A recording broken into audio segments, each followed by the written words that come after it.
Good afternoon, everyone, and thank you all for joining us. I'm joined today by a number of partners in law enforcement: Wayne County Sheriff Robert Milby, Wayne County District Attorney Michael Calrico, Wayne County Probation Officer Mark Aimley, Seneca County Sheriff Tim Luck, Ontario County Sheriff David Sissincon, New York State Police Captain Samuel Spizzo, Rochester Police Chief David M. Smith, Major Jeff Wagner with the Monroe County Sheriff's Office, and the resident in charge of ATF, Rochester Mike Curran. Also with us are my colleagues in government: Monroe County Executive Adam Bello, Monroe County Clerk Jamie Romeo, State Senator Jeremy Cooney, who is recovering from an injury that he suffered in Albany during the last days of Albany because his bill was not passed. Assemblymember Harry Bronson, Assemblymember Sarah Clark, Assemblymember Jen Lunsford, Assemblymember Damon Meeks, and Bureau Chief Dawn Anderson from DOCC, from DOCS. We have a responsibility, my friends, to keep communities safe and ensure public safety, and that's why we are here today. Today we are announcing the takedown of a major drug trafficking ring that operated mainly in Rochester and throughout Monroe and Wayne counties. And we are charging 48 people for their roles in operating this ring and bringing harmful and dangerous drugs and guns into our communities. During our investigation, we recovered more than 10 kilograms of fentanyl, more than 10 kilograms of cocaine, and 1/4 of a pound of heroin. In total, the drugs we recovered were worth more than $9 million. This is an astonishing amount of drugs, and the fentanyl figure is especially disturbing given how dangerous it is. In addition to the drugs, we recovered 19 illegal firearms, including assault weapons and ghost guns and handguns, all illegal, and more than $440,000 in cash. This over 2-year investigation began in Wayne County and had 3 interconnected groups that were responsible for sourcing and selling these drugs in Monroe, in Wayne, in Cayuga, in Ontario, in Orleans, in Seneca, and Yates counties. And I want to especially recognize the Wayne County Sheriff's Office for starting this investigation and for their close partnership throughout the process, and that deserves a round of applause.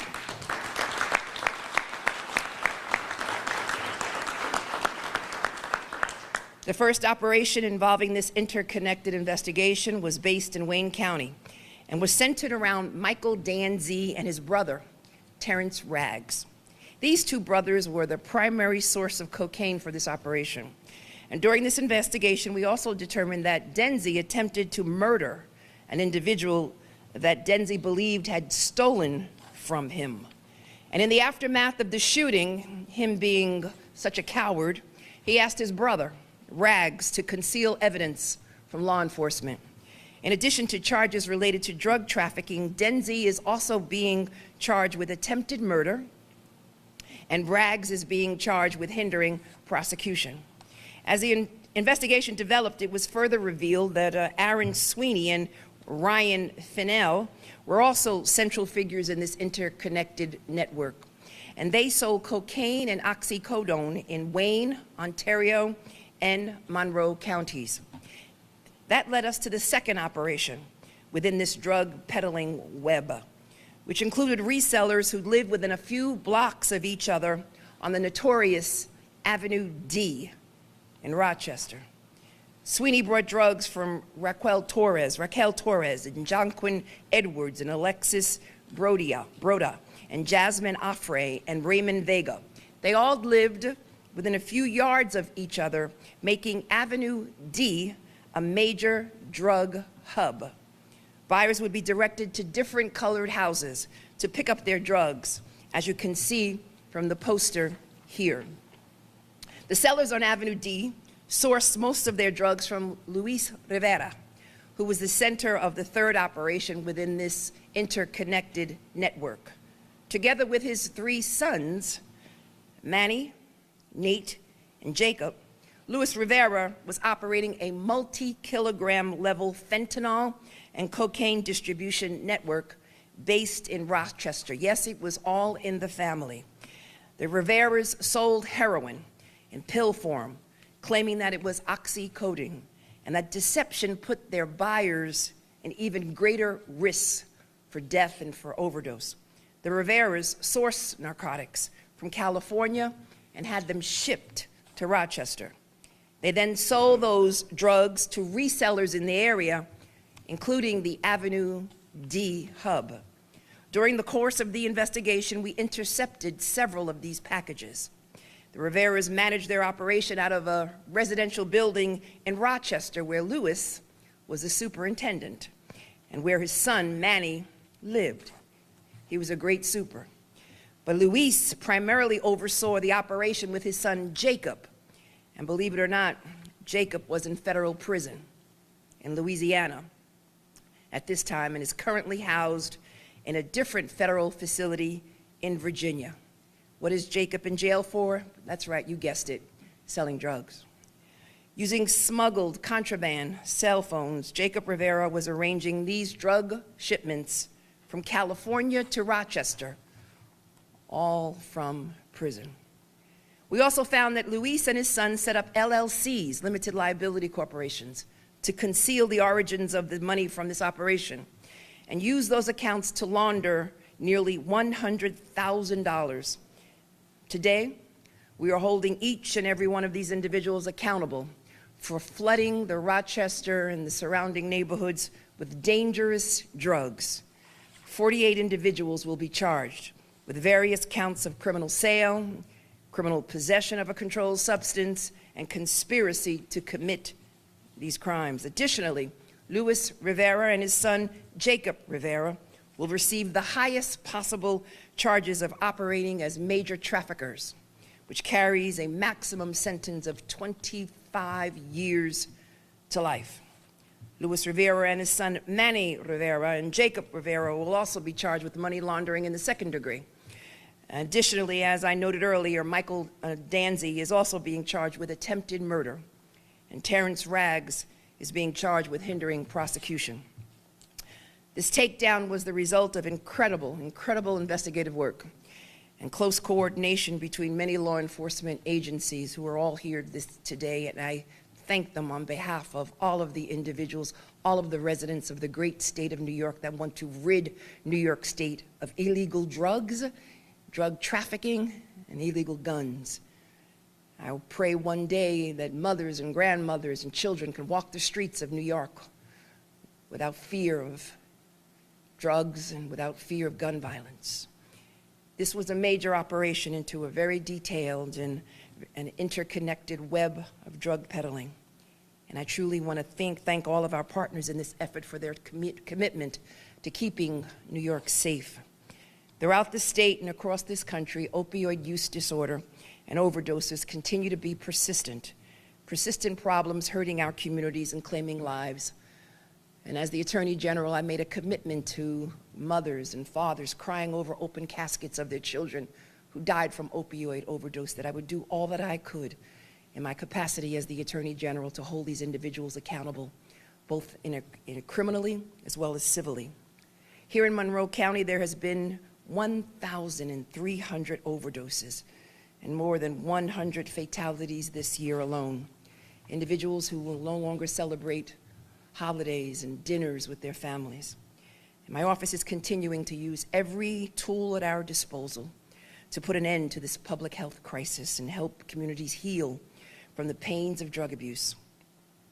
You know, as part of our historic settlement with the opioid manufacturers and distributors, we secured more than $2.6 billion as a result of our settlement, and those funds will be used for opioid abatement and treatment and education and prevention, of which the Finger Lakes region, including Rochester, will receive up to $103 million. And I asked the county executive, had he received his check as of yet? He said, a little bit.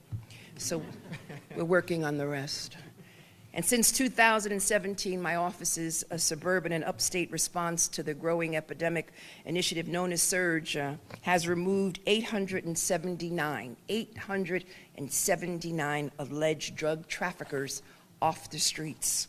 From taking down violent drug trafficking rings to going after pharmaceutical and manufacturing companies for flooding our streets with opioids, we will continue to do everything in our power to protect New Yorkers and keep our communities safe. And before I conclude, I'd like to acknowledge that none of this would have been possible without the tireless effort of our Organized Crime Task Force. And I want to thank OCTF Detective Philip Sidoni, OCTF Detective David Kudici, Senior Investigative Counsel James Mendel, Upstate OCTF Deputy Chief Maria Moran, OCTF Confidential Assistant Teresa Rowe, OCTF Legal Support Analyst, Sean McCauley, and all under the supervision of OCTF Assistant Chief Investigator John Monty, OCTF Deputy Chief Investigator Andy Boss, Chief of Investigations Oliver Pufo, as well as Nicole Keary, who is the Deputy Attorney General in charge of OCTF, and Chief Deputy Attorney General for Criminal Justice, Jose Maldonado. I want to thank them all for their very hard work and for keeping us safe.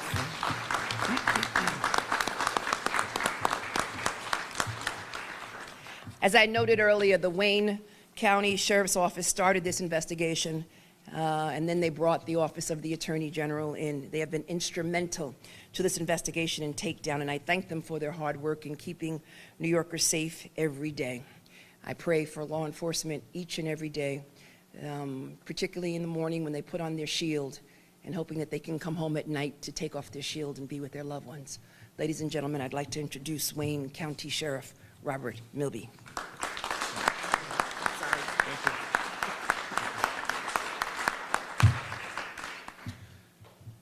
Good evening, good afternoon. I'd like to start by thanking Attorney General James for her partnership and her support throughout the entirety of this investigation, as well as all of our law enforcement partners who took part in this investigation from its inception. There are so many. It'd be a very, very long list. We'd be here for an hour. But I thank them all. We couldn't do it without you. 3 years ago, the roots of this investigation began with the search of the source of supply of illicit narcotics in Wayne County. That quickly led us to the entirety of the Finger Lakes region.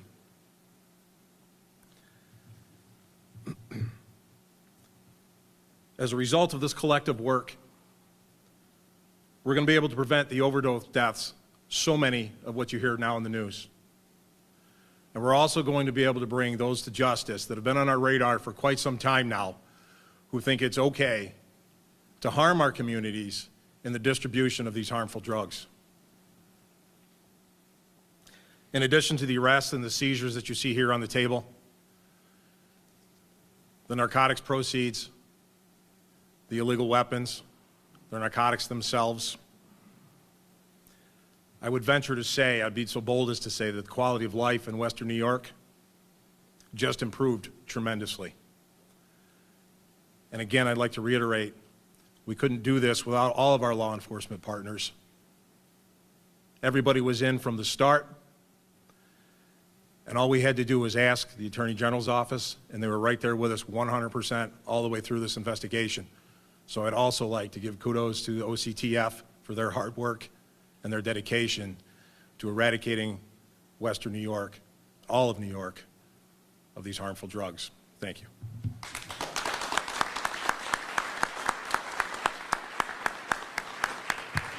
Thank you, Sheriff. We've been joined by Senator Samra Brooke, who is also here representing her district and who joins with me and all law enforcement, again, in stamping out drug abuse as well as gun violence here in Rochester and beyond.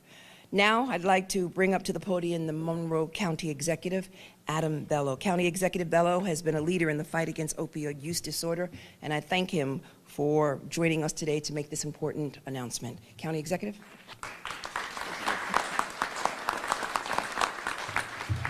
Thank you, Attorney General James. I want to start really by thanking the Attorney General for your unwavering commitment to protecting the health and well-being of all New Yorkers and ensuring that communities like Monroe County are safe for our families. I also want to thank all of our partners in law enforcement who are joining us here today. I'm so privileged to work with the fine men and women from the Monroe County Sheriff's Department, the Rochester Police Department, the Attorney General's Office, the District Attorney's Office. I see some representatives here from the County District Attorney's Office, and of course my partners in government, and also the Wayne County Sheriff as well.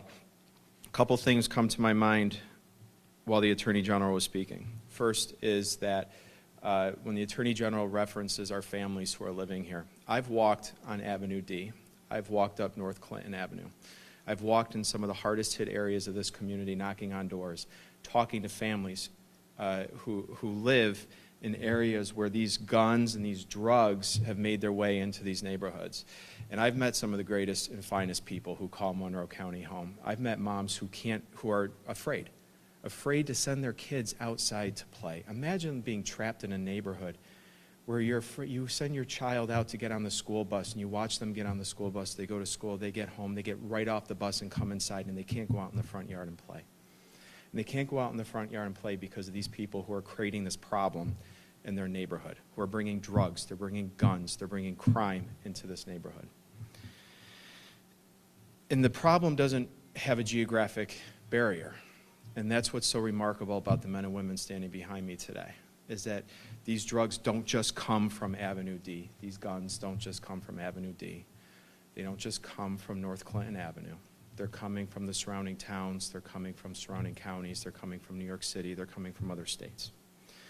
What the Attorney General has done here and what these men and women have done here behind me is a remarkable thing, because they recognize you have to tear down geographical barriers. You have to work together. You have to leverage all of the resources that we have in law enforcement and the criminal justice system to bring these people down and hold them to account. The Attorney General has done a remarkable job over the last couple of years of holding drug companies accountable in the boardroom. What we've done today, and what she's done today, is hold people accountable for wreaking this hell in our neighborhoods and our community. And I want to thank you, Attorney General, for doing that. These statistics,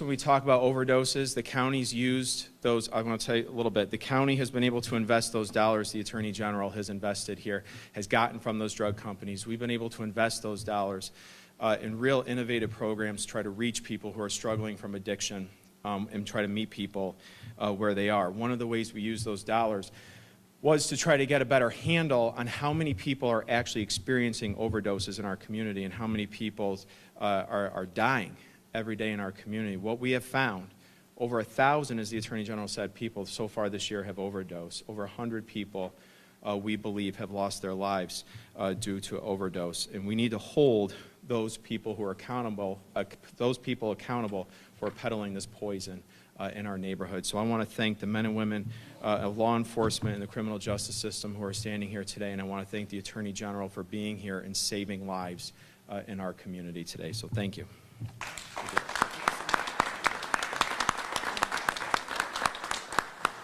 Our last speaker is a young woman who I've gotten to know during these past 5 years as the Attorney General.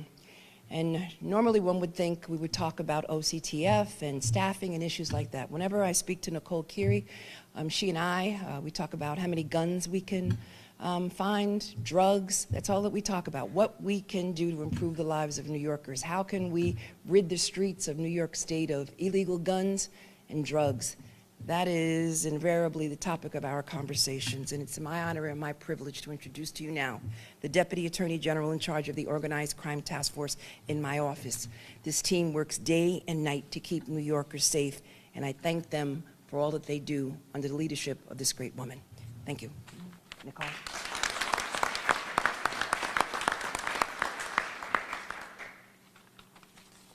Thank you for those kind words, Tish. I appreciate it. Our conversations are certainly interesting, that is for sure. OCTF's mission is to identify, control, reduce, and prevent organized criminal activity. And one of the ways that we do that, one of the main ways that we do that, is by investigating and prosecuting criminal networks, such as the one you see here today, who traffic illegal narcotics into and within our state.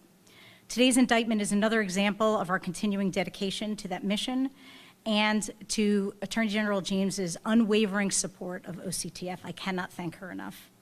I would like to recognize the dedication of our law enforcement partners. Their dogged determination to stem the wave of narcotics in the communities that they serve is really the catalyst for these cases. The investigation exemplifies the strength of our law enforcement partnerships. I cannot stress that enough. They result in powerful points and results here. It's amazing. Dismantling a drug trafficking organization takes collaboration, it takes persistence and dedication. This case was an investigation that lasted over 2 years. The charges in the now unsealed indictment reflect the size and the scope of this narcotics distribution organization impacting communities throughout the region. Wayne County, Ontario County, Seneca County, Monroe County, and that's just to name a few. The network was remarkable, not only in its reach, but also in its brazenness. Narcotics trafficking at all hours of the day. Large-scale shipments of product being orchestrated from federal prison. No obstacles were too great for this group. The defendants knew that and were doing everything in their power to keep the flow of narcotics moving and to line their pockets. But their words and their actions were ultimately their downfall, as our dedicated investigators were watching and listening. Today's indictments are not just a blow to the suppliers of deadly narcotics, but an important step in making our communities safer. Everyone has been recognized here. The list is very, very long, but I would be remiss if I didn't acknowledge specifically Jim Mindell, Phil Sidoni, and Dave Giudici, who, along with all of our partners, really made this happen today. It's a very important part of the work that we do, and it is work that we are committed to continuing, and I look forward to continuing that work with everyone present here today. Thank you so much.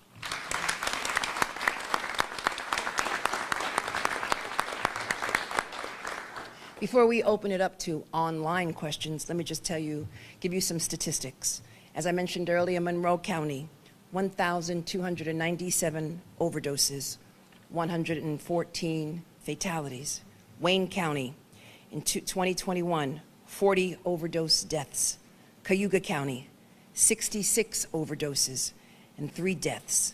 Ontario County, as of May 20th, 21, there were 22 overdoses and 7 fatalities.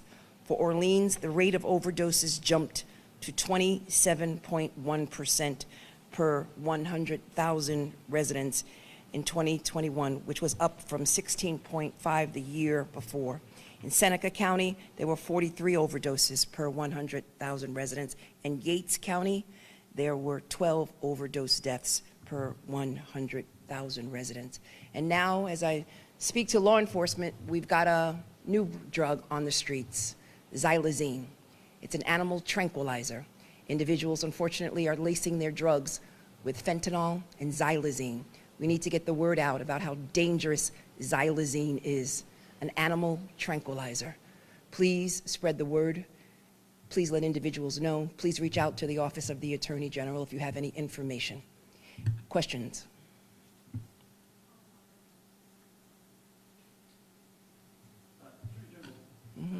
Those guns weren't made in Rochester or Wayne County. You tracked how the drugs got here. Are you tracking how those guns got here? We're working with law enforcement, including but not limited to ATF and other law enforcement agencies. A report was recently done. The vast majority of guns are not manufactured in Rochester or in upstate New York or downstate New York. They're coming from states with lax gun laws. And that's why it's really critically important that we work with our law enforcement partners in other states, as I am doing with my Attorney General, my colleagues in the Attorney General community, as well as with the federal government, Department of Justice, and the FBI. But lastly, we need Congress to step up and pass responsible gun laws across the nation. You think that gun trace data ought to be public information? I am not going to opine on that. I do know that what we need to do is work together to remove guns off the streets of the state of New York and beyond. Thank you. Were these all the guns that were confiscated in this? There were more, right? I don't think you. There were more. What I would say is some of these guns don't look like they're legal here in the state of New York. That's true. Can you address that? I mean, some of them may be hunting, but when you take a look here, it looks like these are very powerful guns. Anyone want to speak? I'm not a gun expert. We'll get you that information. Well, I guess what I'm talking about is that these are guns that are coming in, that are not legal in the Right. state, and they're being used. They are being used. I mean, we've got illegal guns. We've got specifically assault weapons. Assault weapons obviously should be illegal. AR-15s should be illegal. They are weapons that should be used for warfare as opposed to on the streets of New York State. And they are dangerous. And unfortunately, what we are seeing increasingly as a result of our takedowns as well as our gun buybacks, we are getting more and more AR-15s. Obviously, it's having an impact on the lives of individuals all throughout the state of New York. And whatever we can do in our capacity, we are prepared to do it. But most importantly, we members of Congress to pass responsible gun laws and put the politics aside and just think about the individuals that we are here to serve. All right, thank you, everyone. That's it? Okay, bye.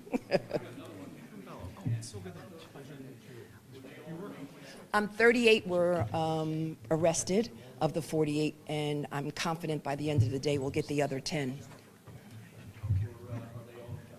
Yes. I don't think. Go ahead, Jim. You have the best answer. Some of them were bailed out, some of them are in custody. So, you know, it varies on the law, the level of crime that they're charged with. And of course, the judge has discretion as to what to do in many instances. So there's a combination. Some of them were remanded, no bail whatsoever. It's important, again, that you understand that some of these were bailable offenses. The ones that are not bailable offenses, they were remanded, and particularly those facing A1. Thank you. Okay. Your Honor, pleasure meeting you. I'm Tish. Thank you.